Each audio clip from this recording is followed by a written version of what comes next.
This is just a quick intro video for English 101 week 3. You guys should still be checking your email, checking Blackboard. I recommend probably every day, but I just wanted to kind of introduce the assignments for this week and then give you a few reminders. So the major assignments we've got for this week include Reading Quiz 3, which if you're in Team B, you should complete on Tuesday. If you're in Team A, you should complete on Thursday. Discussion Board 3 will be due this weekend, and then your blog post final draft will also be due this weekend. I did notice that I'd say a majority of you all submitted your drafts on time, so thank you for that. We are going to be using those in class on Tuesday and Thursday, so if you have not submitted your draft, you need to do so ASAP. Okay? I don't really mind if it's not as perfect as you want it. The point of a draft is to give you something to work with, right? So based on the outline we worked in class last week, I need you to have at least something to work with in class.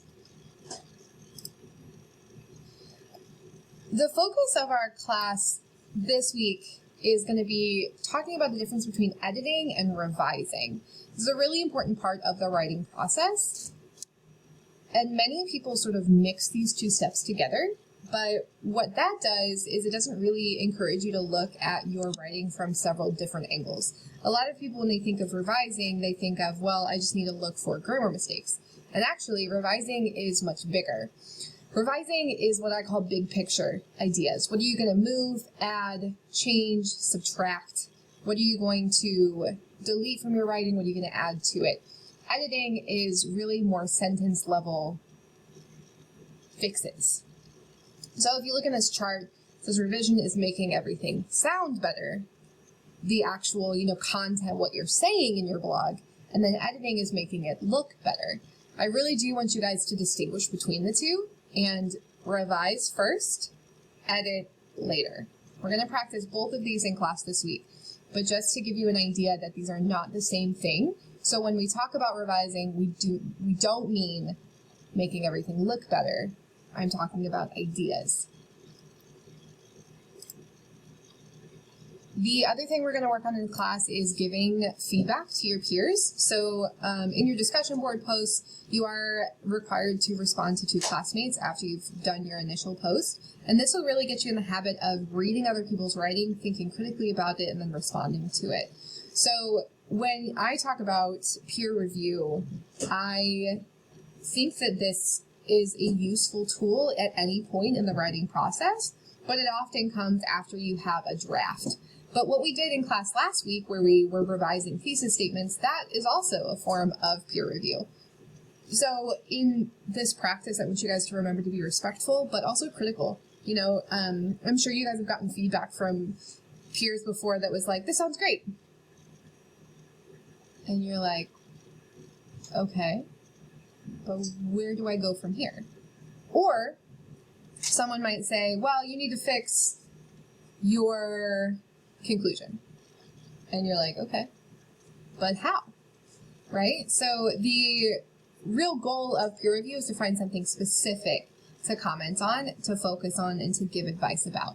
A lot of people don't feel like they are a strong enough writer to give advice, but the point is that we all have different aspects of writing that we are strong in, and the only way to improve the areas that you don't feel comfortable in is to actually practice this process over and over again.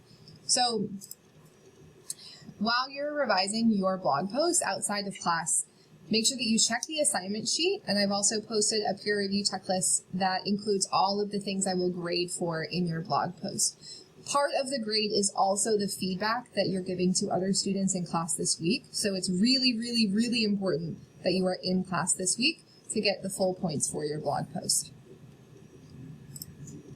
All right, the last thing I wanted to chat about is an extra credit opportunity we have.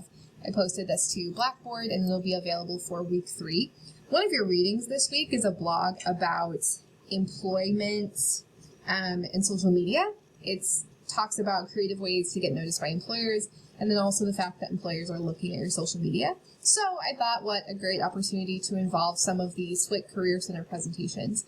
So I posted a link on Blackboard to have you guys watch if you'd like, and then write and submit a 1 to 2 page reflection by next Monday. This is not required, but it is extra credit if you'd like to. The last thing I wanted to remind everyone of is that the way that you were counted here for class in English 101 is by completing your assignments. Several of you are in danger of being dropped from the course, which would happen by this Thursday. So please, please, please check your email and be completing your assignments via Blackboard. If you have difficulty doing this, if you have, a lack of access to internet at home or confusion about the assignments, you need to reach out to me and let me know that, because otherwise, from my perspective, it just looks like, maybe your priorities are elsewhere, and that's fine. But this week is really when some of those cuts are going to happen. So make sure you're checking your email and reaching out to me if you need help.